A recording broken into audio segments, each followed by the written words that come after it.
Coucou à tous, bienvenue sur cette nouvelle vidéo et bienvenue à toi si jamais tu découvres cette chaîne. Aujourd'hui nous allons réaliser la transformation de ma chambre, donc je vous embarque avec moi pour vous donner l'inspiration, la motivation et surtout les références. Tu peux me suivre sur Instagram où tu trouveras mon contenu familial, mes astuces et mes bons plans en avant-première. Alors nous avons aménagé il y a moins d'1 an.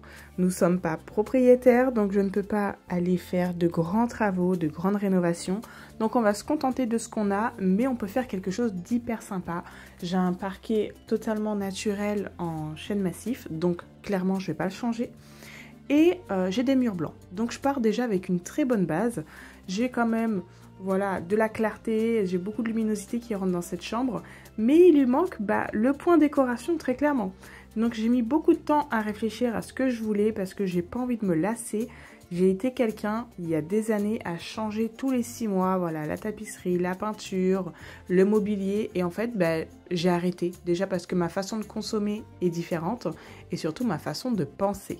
Vous pouvez également constater que mon sommier, c'est des palettes. Franchement, si jamais vous hésitez entre faire un sommier palette ou acheter un sommier dans le commerce, je vous recommande très clairement les palettes. J'ai été à 120 kg durant ma grossesse, je n'ai jamais eu mal au dos.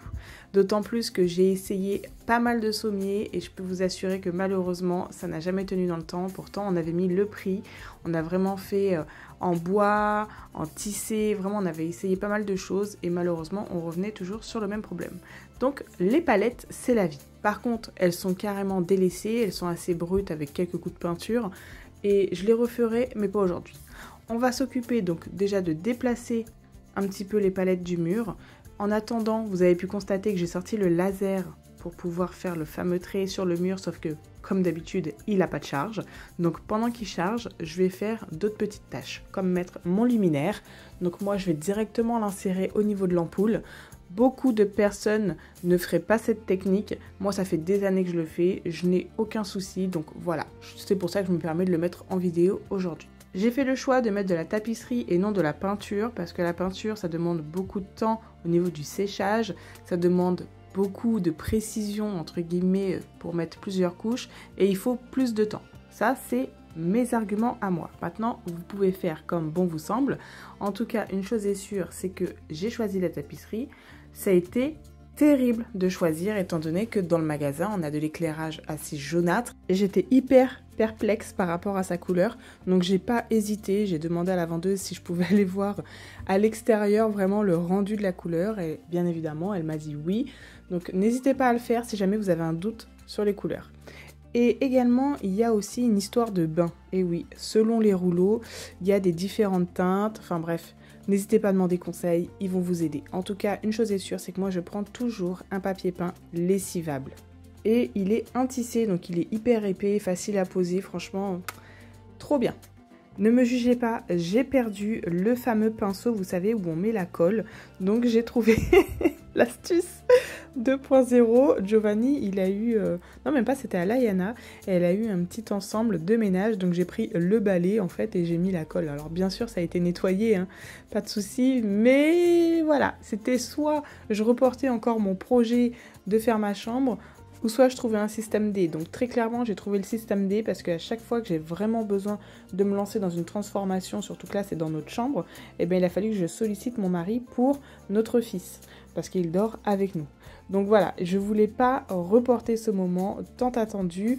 Voilà, entre le manque de matériel, les achats de dernière minute, les imprévus de la vie quotidienne, enfin voilà, ça fait quand même un sacré bout de temps que j'avais envie de faire ce petit changement et il était temps. Donc je vous ai quand même montré un petit peu comment on fait la tapisserie, mais vous trouverez des tutos super faciles sur internet, pas d'inquiétude.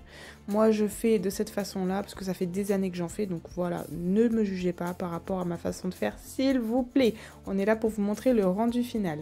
Important de bien nettoyer la colle, parce qu'après sinon vous allez avoir plein de saleté, et là une fois que ça sera sec, ça sera beaucoup plus compliqué à nettoyer. Donc juste de l'eau claire, une microfibre, comme d'habitude.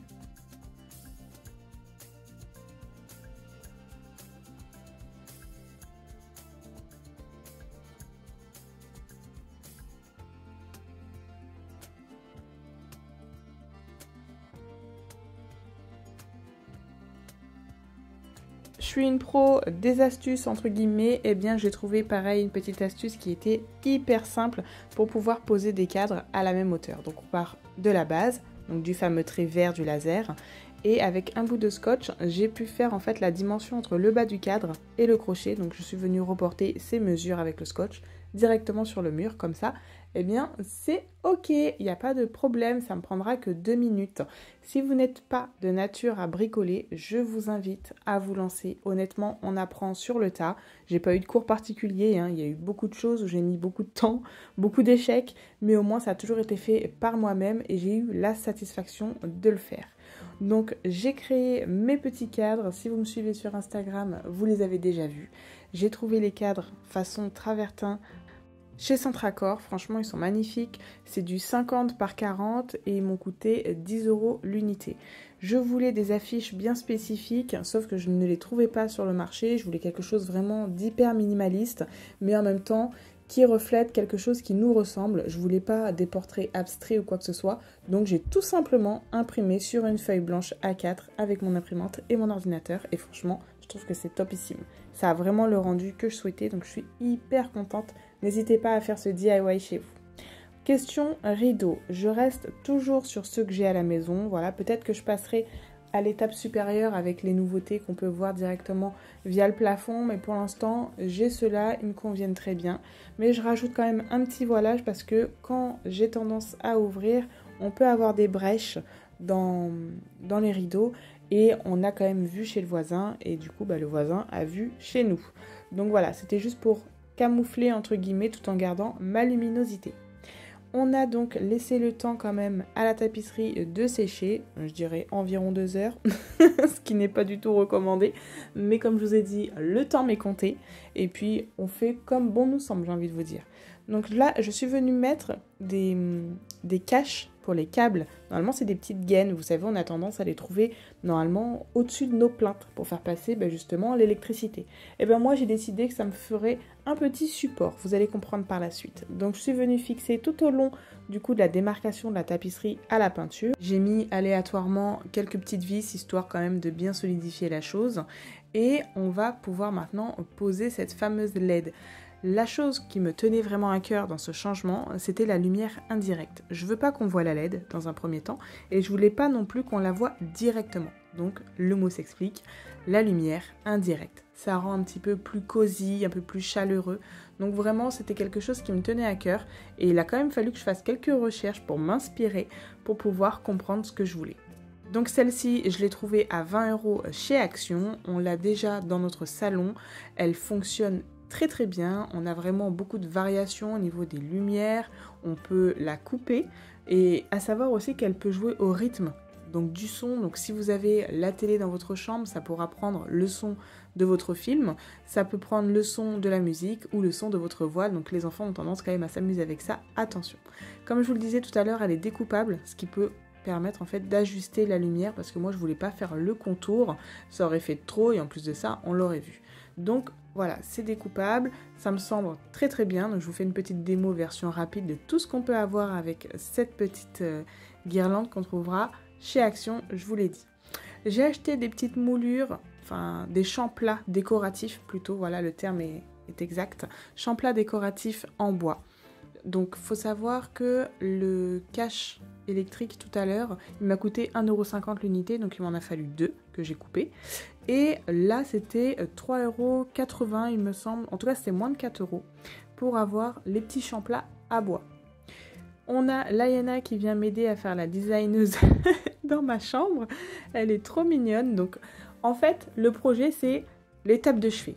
Sauf que les tables de chevet, moi, je ne mettrai rien dessus. En réalité, je mets juste mon téléphone portable à côté de moi, donc pas sous mon oreiller parce que ça a tendance à chauffer et c'est pas bon avec les ondes, mais par contre à proximité parce que c'est mon réveil. Je ne veux pas acheter de table de chevet à 50 €, très clairement. C'est encombrant. J'ai envie d'avoir quelque chose vraiment d'hyper simple, minimaliste, comme je vous disais tout à l'heure. Donc j'ai trouvé des petits supports chez Action à 2 €. Vous les trouverez côté décoration. Normalement, on peut poser des ustensiles, on peut poser voilà une petite bougie, de la décoration. Vraiment, c'est pas fait pour ça. Donc moi j'ai rajouté un petit morceau de tasseau. Donc j'ai trouvé dans le jardin, j'avais des restes en fait d'une barrière que j'avais fait sur mon portail. Mais vous pouvez prendre n'importe quel petit bout de bois, ça fera l'affaire. Tant que c'est plat et que ça vient prendre quand même la longueur. Parce que le problème, si je mettais directement les vis dans la petite décoration de Action, eh ben ça aurait transpercé parce que c'est beaucoup trop fin. Donc là, je suis venue renforcer en fait le bois. Je vais le coller avec un adhésif qu'on trouve encore une fois chez Action, c'est un double face. Il tient les charges lourdes, donc j'ai vraiment aucune inquiétude, d'autant plus que ce n'est pas la première fois que je l'utilise et je vous recommande, il est vraiment top. Donc je viens le coller et ce ne sera que par la suite que je vais venir mettre mes petites équerres que j'ai trouvées à 60 centimes l'unité chez Brico Dépôt. Et je vais simplement venir les visser avec des vis de recyclage que j'ai trouvé à la maison. Il faut savoir qu'un sachet de visserie dans n'importe quel magasin de bricolage, vous allez en avoir pour moins de 4 € et vous pourrez choisir n'importe quelle vis à l'intérieur. Voilà, donc si vous n'en avez pas chez vous, pas de souci, ça ne sera pas un gros budget.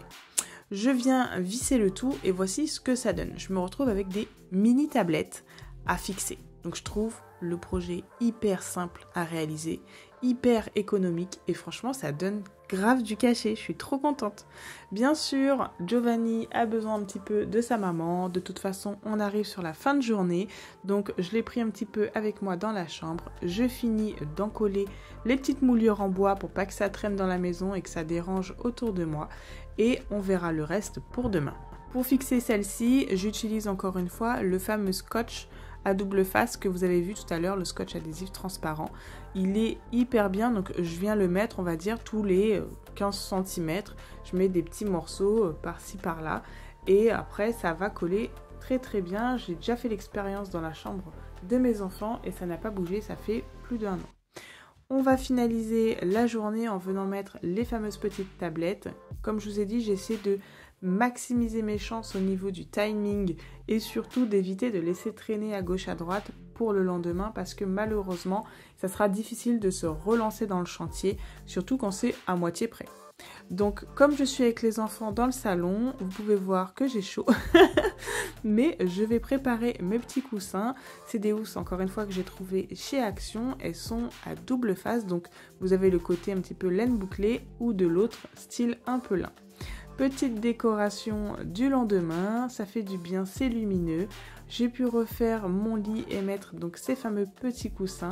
Franchement, c'est topissime, je suis très très contente du résultat. On peut voir la petite tablette qui est visible mais pas trop. C'est très minimaliste, tout ce que je voulais, tout ce que j'aime.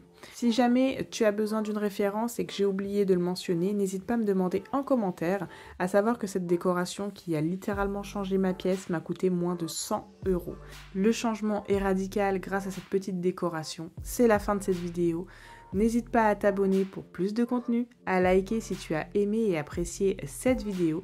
Et tu peux également me suivre sur Instagram où tu trouveras donc ces petits DIY en avant-première. À très vite, ciao ciao!